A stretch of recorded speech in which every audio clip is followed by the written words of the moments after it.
Cheklangan Araq. Abdori Elyar Ataman. Yaxshimsizlar. Anglasam sizlar ushquchilar bilimchisini izlab mengibsizlar. Men bu sizlar bilan birga boray. Dedi o kishi. Bo'ldi. Odamning chiqaraq bo'lgan yaxshi emasmi? Dedim men. Ismim Veydon. Meni Avi deb chaqirsanglar bo'ladi. Dedi o kishi. Biz quyuq o'rmonlar orasida ketyapmiz. Men doim mushundaq o'rmonliklarda, qalqas cho'llarda vazifa ijro qilg'ashqimi, bu o'rmonni mengish unchola tas bilinmadi. Ammo keynimda kelayotgan to'tining holi sal xarob bo'lib, bak tasda agishib kelayotdi. Men ularning orqada qolmaslik uchun suratimni ostiltib mengayotdim. Biz mengib tush bo'lay deganda suvning chaqirgan ovozi anglanishga boshladi. Ko'pchilik, oldi tarafda suv qiladi. Yetishminglar, dedim men. Sen degan alayda qism askari, bundaq yo'llarga pishiq. Ammo biz odatdagi odamlar. Men atidan kashkichi bo'lk pishirib sotadigan bo'lkichi.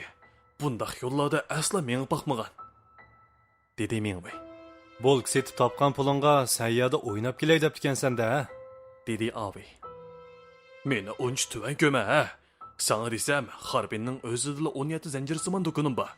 Boshqa shaharlardagining sonini o'zimmi aniq bilmayman, dedi Yubo. Ko'pmi emas, necha 100 million pulim bor. Har yili tarmoq to'konlar menga 100 ming yuandan vakolatchilik haqqi berdi. Shularning o'zida bir yilda necha million bo'lib qoladi. Sen shundoq turib shaxsiy aeroplan olmay, bu abjaq aeroplanga chiqib nima qilatding deyman, dedi Avi. Sen cho nima ish qilasan? So'rdi Mingvey. Men nemisini deysa, men degan bir bekotchi. Sen cho Yubo, nima ish qilasan? Men dehqonchilik texnikasi, doim dehqonlarning ziroatlarini o'sib etilish, o'sli ilish ishlarida ularga ziroatni qanday parvarish qilishni o'rgataman, dedi Yubo. Siz-chi qizchoq, doktor o'xshamamsiz. Shundoq, men tashqi kasalliklar doktori. Harbinga bilim oshirg'il kelgan. Endi hammasi aniq bo'ldi. Hozir hammamiz bir-birimizning ismini, nima ish qilganligimizni bilib oldik. Bu yerda qutulib chiqsaqlar, maslarning sayyoda bir oy xotirjam o'ynashinglar uchun barliq chiqimni o'zim ko'tiraman, dedi Mingvey. Mao gaping bo'ladi bo'lkichi, dedi Avi. Biz shu paranglar bilan birdamdala suv boyaga berib qoldik. Bu suv tog' ustidan tushayotgan bo'lib, sup-suzuk suv eriq ichida shaldirlab yiqayotdi. Hammaylar eriq bo'yiga kelib, qinib suv ichib olgandan keyin yenimizdagi qutilarga liq suv to'shqizib, yo'limizni davom etdik. Birodarlar, biz hozir qayerda? dedi Yubo. Aeroplan qo'zg'alib, ancha uzun ma'mayli tushib ketdi. Menchi biz hozir Fuju atrofida bo'lishimiz mumkin, dedim men. Ko'pchilik, oldi tarafda aeroplan parchalari turamdi nima? dedi Shayra. Shundoqkan, tez bo'layli tez, dedim men. Shundoq deb orqadilla u tarafga qarab yugurdim. Oldimizdagi daraxtlar sunib, bir yo'l ejilib qolgan bo'lib, bu izlardan qaraganda aeroplanning bosh qismiga tushgandan keyin xeyli yagicha so'rilib mongandek qiladi. Men orqamga qaramay yuguraverdim. 2-3 minutlardan keyin oldimda aeroplanning bosh qismi, ya'ni ushquchilar bo'limchisi ko'rindi. Men suratimni texmi tezlatib, aeroplan ichiga kirib, uchish bo'limchisining eshigini ochdim. Ushquchi bir daraxt shixiga sanchilib qolgan bo'lib, daraxt shixi uning qo'shiqini deshib o'tib ketgan edi. Men darhol ushquchining bo'yin tomirini tutib boqdim. U tixi o'lmagan edi. Shayra! Tez bo'linglar! Bular tixi hayotgan, deb vaqirdim men. Ular xeyli orqada qolgan bo'lib, mening gapimni anglab, tixim kuchab yugurishga boshladi. Nima ish bo'ldi? Bosh ushquchi tixi hayotgan. Uning ko'kirkiga daraxt shixi kirib ketibdi. Men shundoq deb ularni boshlab kirdim. Uning ahvoli xeyli og'ir ekan. Bu yog'ochni kesmasak tortib chiqarg'il bo'lmaydi, dedi Shayra. Yog'ochni kesguncha bu o'rindiqni orqaga tortishning amalini qilayli. Daraxt shixi uning yuragiga tegib ketmasin, dedim men. Ams shundoq qilayli. Yigitlar, kelinglar. Bu o'rindiqning boltalarini bo'shtayli, dedim men. Biz zapchas sanduqidan saymonlarni ilib, o'rindiqning boltasini bo'shatdik. Endi qanaqa qilamiz? so'rdim men. O'rindiqni tuz tortinglar. Agar bo'lib ketsa, uning yuragiga tegib ketishi mumkin, dedi Shayra. Biz Shayraning degani bo'yicha o'rindiqni tuzlab turib, istikil tortib oldik. Daraxt shixi uning ko'kirkidan sug'urilib chiqdi. Shuning bilan bir vaqtda ushquchi cho'nqur nafas ilib, o'shig'i keldi. Shayra darhol uning yori eg'izini ching besib turib oldi. Tez, ahva ishkapning ichida dori sanduqi bor. İçidan spirt bilan dakin olib bering. dedi Shayra. Men u ko'rsatgan ishkapni ichib, ichidan bir dori sanduqini ilib, uningga berdim. Xushqushi xirildab qolgan edi. Shayraning 10 minutda qutqizish natijasida xushqushining ahvolida ozroq yaxshilanish bo'ldi. Uninggacha men aeroplanning aloqalashish uskunasini necha qitim singan bo'lsam-mu, ammo bu uskuna ishlamay qo'ygan edi. Rahmat sizlarga, dedi xushqushi jonsiz, zaif ovozda. Hech qisi yo'q. Siz avval yaxshiroq aramay biling. Ondan biz amal qilib qutqizish atrati bilan aloqalashaylik, dedim men. Xushqushi ko'zini yumib uyquga ketdi. Uning uchun biz bu bo'limchida ishlatgili bo'ldiganligi narsalarni ilib somkalarga silavatdik. Asosligi dori sanduqi va batareya, qo'lchiroq, simsiz so'zlish apparati va o't o'chirishda ishlatadigan palto qatorliq narsalar edi. Ko'pchilik Xushqushi o'shiga kelsa-mu, biz yanada yardalarning yiniga qaytib olmasak bo'lmaydi. Shunga Xushqushini ko'tarib minishga nosil kasayli, dedim men. Bo'ladi. Sen nima desang shu bo'lsin, dedi Yubo. Biz inchki yog'ochlardan foydalanib, kichikli bir noslik yaslab tayyor qildik. Kun kash bo'lay deysimu, ammo Xushqushi tig'ichila o'shiga kelmayotdi. Biz oxiri saqlab bo'lolmay, Xushqushini nosligiga ilib ko'tarib qaytdik. Asli o'rnimizga qaytib kelganda yarim kecha bo'lgan edi. Shundaq turuqliq boshqalar uxlamagan edi. Ularning hammasi bizga umid bilan qarab turardi. Men Xushqushini joylashtirib bo'lgandan keyin o'ltirib aram olay deyishimga Shayra menga ko'z ishorasi qilib qo'ydi. Nemish? So'radim uningdan. Ko'pchiligi biror tushuncha berib qo'yishingiz kerak qiladi. Bo'ldi, dedim men. Ko'pchilikning hammasi menga qarab turardi. Ularga nima deb tushuncha berishni bilolmayotdim. Turib o'zimni ularning boshlamchisidek his qilib qolgan edim. Ko'pchilik, biz aeroplanning bosh qismini topdik. Yana Xushqushini qutqizib keldik. Ammo shu xabar shuki, biz qutqizish atrati bilan aloqalashamadik. Simsiz aloqalashish uskunasi ishlamadi. Endi ularning bizni izlashini saqlamoqdan boshqa amalimiz yo'q. Shunga ko'pchilik yemaklik bo'lsa tejab yanglar, yordorlar ishinglar bo'lsa, doktor Shayrani izlasanglar bo'ladi, dedim men. Undaq yana qanchalik saqlaymiz? Bunisi noma'lum. Balkim atadigangacha va balki 2-3 kun. Bakrak eg'ir bo'lganda 10 kun atrofida saqlashimiz mumkin. biz bu atrofni aylanib boqsak, balki bir kanat yoki bozor degandek yerlarni uchirtib qilishimiz mumkin-ku. Nima deb izlab boqmaymiz, dedi yana bir aylan. Biz hozircha taraf kelsak bo'lmaydi. Qutqizish atrati kelib qolsa, qolganlarni izlashga yana nurg'un vaqt ketadi. Shunga hozircha saqlab turaylik. Ko'pchilik so'zlarimni anglagandan keyin chiroylarida umidsizlik aks etdi. Bak charchab ketgachkimi, qiysiybla uyquga ketibdiman.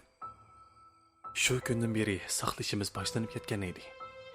Kunlar keyin-keyindan o'tib Bizmi bu o'rmonlikda o'g'lab, buloq suyini ichib saqlab edik.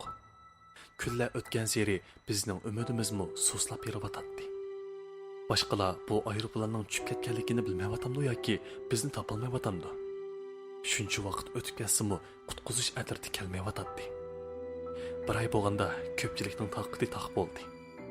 Bir kuni atganligi o'g'lab qaytib kelganimda boshqalarning hammasining bir yerga yig'ilib bilib, bir narsalarni deyishayotganligini ko'rdim.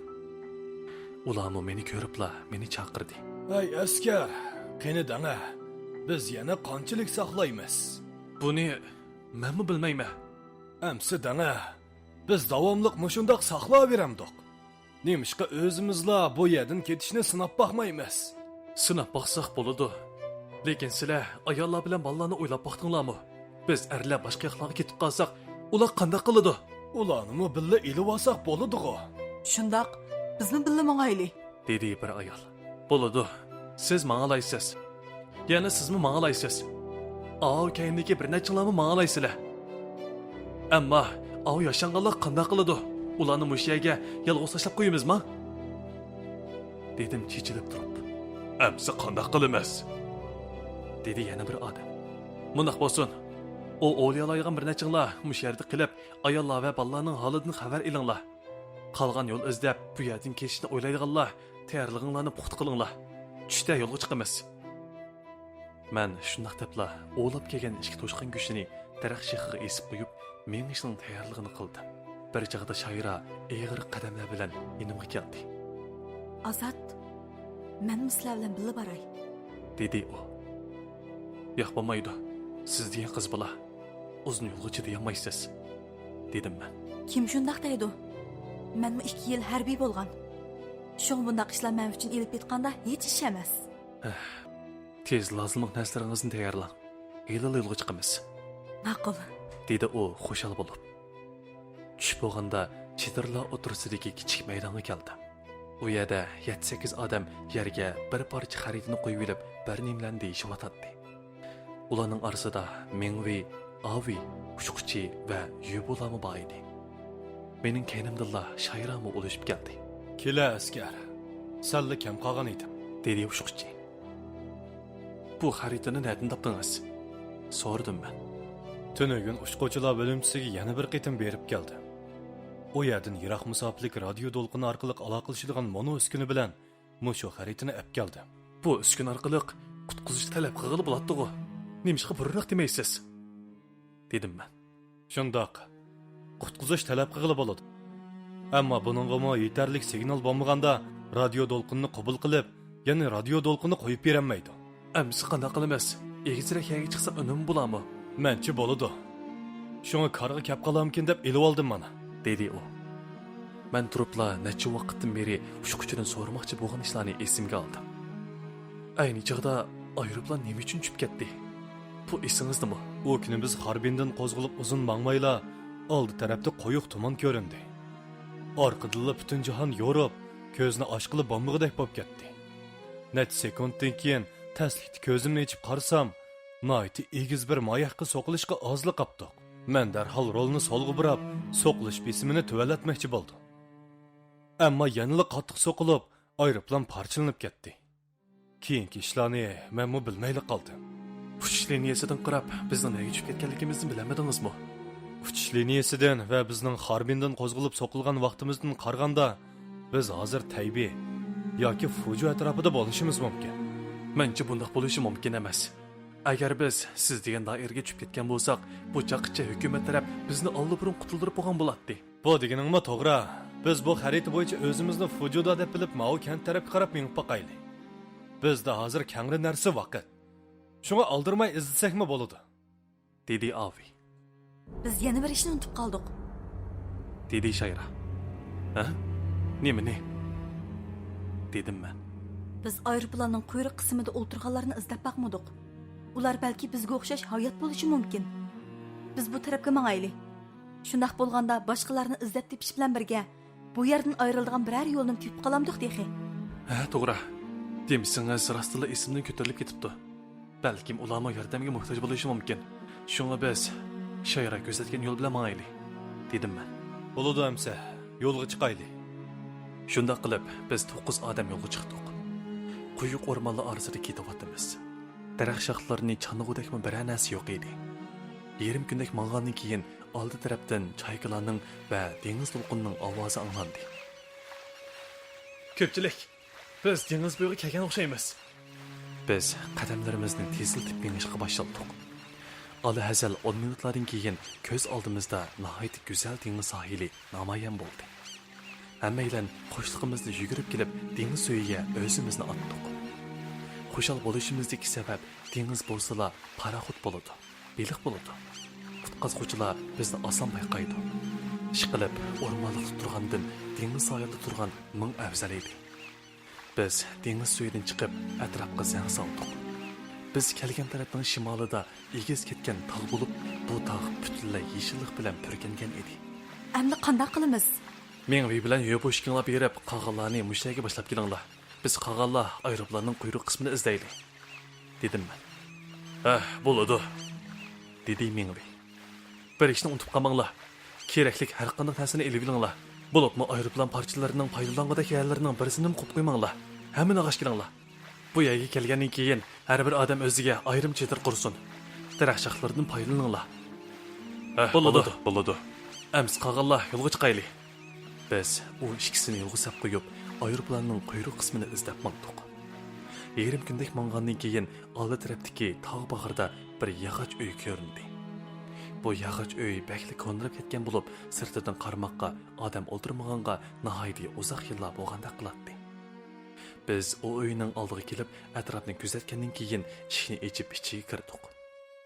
Uy ichi g'uva yo'riq bo'lib, tam to'rislarni butunlay o'mich torlari va to'pichanglar qoplab ketgan edi. Azat, uningga qarang. Dedi Shayra. Hammaylan o ko'rsatgan tarafga qaradik. Uzuldagi o'mich torlar orasida bir jasad turardi. Biz bir-birimizga qarashib o'tgandan keyin asta jasadning oldiga keldik. Jasadning usti boshlaridagi tor va changlarni qiqib etib, uningga qaradik. Uning o'lganiga bir necha yil bo'lgan bo'lib, jasad sesimay qurib ketgan edi. Uning chiroy ifodasidan vahima, pushaymon, azob, yolg'izlik degandek hamma ifodani ko'rgili bo'ladi. Bu jasad qandoq bu yerda o'lib qolgandi? Dedi ushquchi. Qarganda u bir narsadan qattiq qo'rqib ketgandek qiladi. Uning kiyimiga qaranglar. Yangi va yoqisi ko'yib qopti. Dedi Avi. Men uning usti boshlariga qaytadan qarab chiqdim. Tuyuqsiz ko'zim jasadning qo'liga uchib qoldi. O qo'lida bir poch rasmni ching siqimlab turardi. Men uning qo'lini ajratib, rasmni qo'limga ilib qaradim. Rasmda bir ayol kishi bo'lib, uning oldida nihoyatda yo'g'on bir qora gavda u ayolga qarab turardi. Ayolning chiroyidan qattiq qo'rqib ketganligi chiqib turardi. Men rasmni o'rib, keyinga qarab baqdim. Arqa tarafida ikki quruq xat yozilib turardi. Xatning siyosiy tugagan, xatni siyosiy tugagan qilan yozgan muaytavur xatlar bakla sus edi. Shundaqdimi men sinchilab qarab, u xatlarni o'qib chiqdim. Xatlarda Mono mazmunlar yozilib edi. Iblis, u hammamizni o'ldirib atdi. Bu yerdan qechish mumkin emaskan. Men o'limga yuzlandim. Rasmning orqa tarafida shundaq deb yozilgan edi. Azat, bu odam nima ishlar yo'liqqandi? U iblis degan zodi nima bo'lg'iydi? Dedi Shayra. Iblis degan janoqchi alvosti degan gap. U to'g'risida nihoyat ko'p rivoyatlar bor. Dedi ushquchi. Men alvosti degandek narsalarga ishonmayman. Bu birodar kallidan ketib, ko'ziga bir narsa ko'ringan gap. Dedi Avi. Mencha undaq emasdek qiladi. Bu yer qaranglar. Dedi Shayra. Hammamiz u ko'rsatgan yerga qaradik. U eshik sirtini ko'rsatayotgan bo'lib, eshikning sirtidagi taxtayda nihoyat ko'p tirnoq izlari turardi. Bu tirnoq izlarining atrofida kuyik izlari turardi. Men keynim yinib jasadga yana qaytadan qarab chiqdim. Uning bo'yinda bir bulabga esilib turardi. Bu ichiga kichik rasm solgan bulab bo'lib, uni ichib qaradim.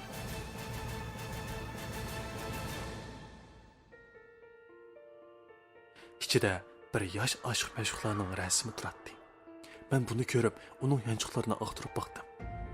Uning yanchug'ida bir dona yan telefon bo'lib, soatlar to'q qolmagan edi. Bu telefon 10 yilning oldida moda bo'lgan telefonlarning biri. Shuningdan qaraganda, bu odam o'lgangimi 10 yildan eshibdi. Dedi ushquchi. Meni qiziqtirgani bu rasmning orqasidagi monoxatlar. U degan iblis zada nima narsa? Uningda xiyoliy tuyg'u paydo bo'lganmidi yoki rostila shunday ishlar yuz berganmidi? Dedim men. Men dedim-ku, dunyoda bundaq chin alvosti, iblis degandek narsalar yo'q. Bu odam cho'qim kallidan ketgan gap. Dedi Avi. Lekin sen o tirnoq izlarini nima deb tushundirsa? Dedim men. Shunimi bilmadingmi? Bu ma'lum bir hayvonning tirnoq izi bo'lishi mumkin-ku. Balkim shundaqdir. Bo'ldi. Bularni muloyiza qilib yurmayli. Yo'limizni dalmashtirib berayli. Dedim men. Menchimi shu? Tez yo'limizga mangayli. Dedi Shayra.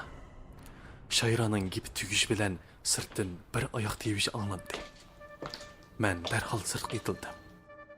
Eshik oldiga kelishimga eshikning qattiq yepilishidan kaynimga santirilib ketdim. Nima bo'lganini farq etguncha bu yog'och uy o'rilib tushkirak tavrab ketdi. Men Shayraning qo'lidan tutib sirtga qarab yugurdim. Sirtga chiqishimizga nihoyat yo'g'on qora tutak quyuq o'rmonlar orasiga